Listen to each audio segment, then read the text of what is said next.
downward facing dog is a resting pose. Believe it or not, when your heart's open to the world and when you're more accepting of yourself, more at home in your own skin, your heart tends to open more.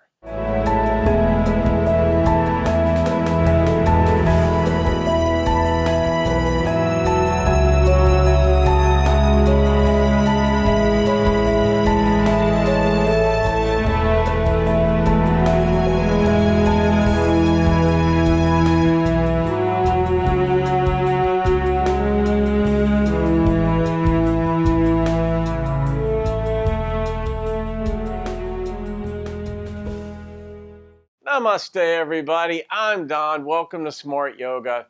Talking to you about one of the most fundamental postures, one of the best known postures in yoga. Even people who don't take yoga have heard of downward facing dog. And what I want to say about downward facing dog, or just down dog, as you've probably heard it called, that's what I call it as well. What kind of posture is down dog? Is downward facing dog? Downward facing dog is a resting pose. Believe it or not. And that's one of the things I want to point out is that, because I spoke about it in another video about how to save your shoulders by not pushing too far through downward facing dog. So there's a tendency to strive to become more and more and more flexible, more and more, stronger and stronger. Stopping points are just as important as starting points. Anybody who has skied understands that the very first thing you want to learn how to do when you ski is how to stop. You want to know how to stop. Anybody who rides a bicycle needs to know how to stop. Where's the brake on the car?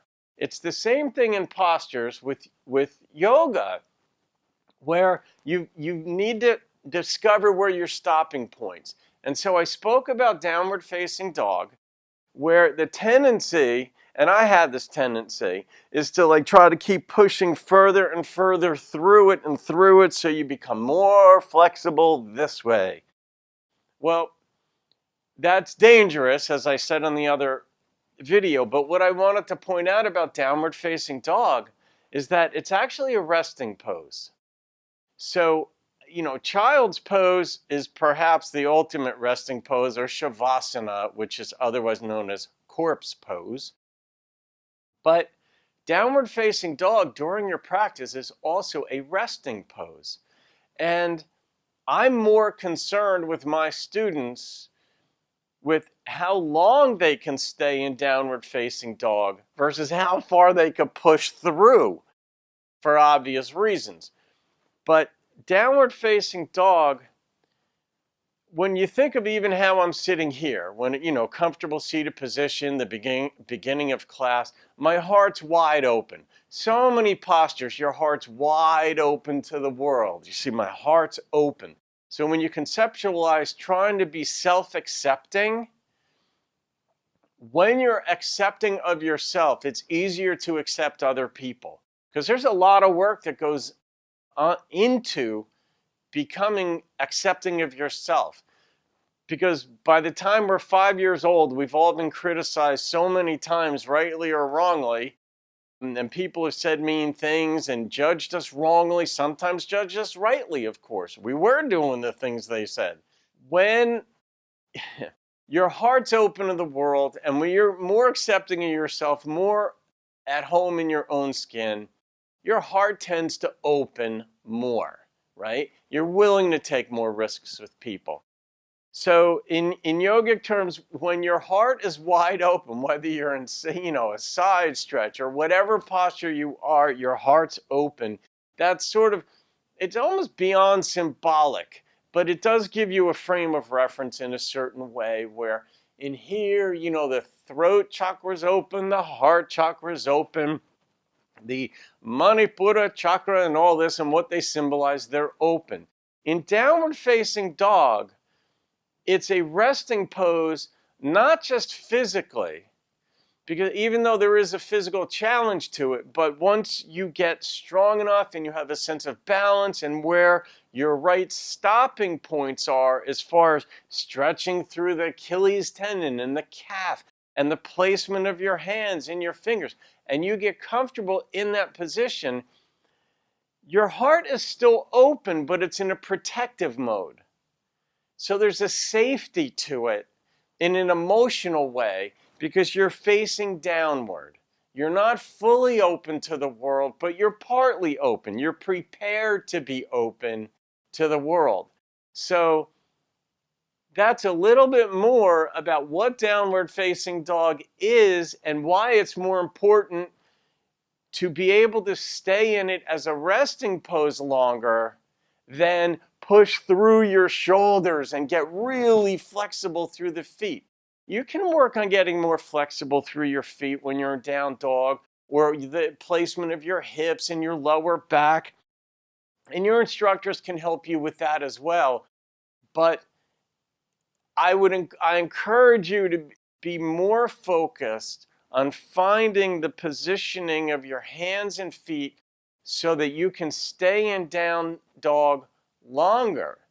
That's a more important thing to me as an instructor, not just physically, but emotionally, mentally, metaphorically, as far as life off the mat and such, so that you're comfortable in that position. And if you can close your eyes, I encourage you to do that as well. Close your eyes as often as you can in a yoga class. And you'll see a lot more things inside you, not just physically. You'll become more aware of your thoughts. You'll become more aware of your emotions.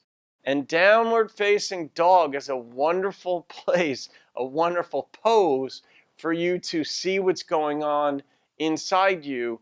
And if your eyes are closed, you'll even see more. But the key is to work toward being in down dog longer. See if you can stay in it longer as opposed to working purely on flexibility. Work on the balance and the strength part of it. And if your wrists hurt, then you just come out of it. And then until your wrists or whatever need to get stronger or more flexible or whatever you need, or the placement of your shoulders or your elbows, all this, the technical aspects will come as you take more classes and an instructor guides you through it. So that's a little bit more about downward facing dog. One of the, well, I don't want to say best. I love all the postures. I learn and get something from each one. But downward facing dog there's a lot to downward facing dog. So if you get comfortable staying in it, it too will become your resting pose. And it's just a wonderful feeling, put it that way. Okay, I wish you well in your downward facing dogness. And I'll see you on another video. Have a great day. Namaste.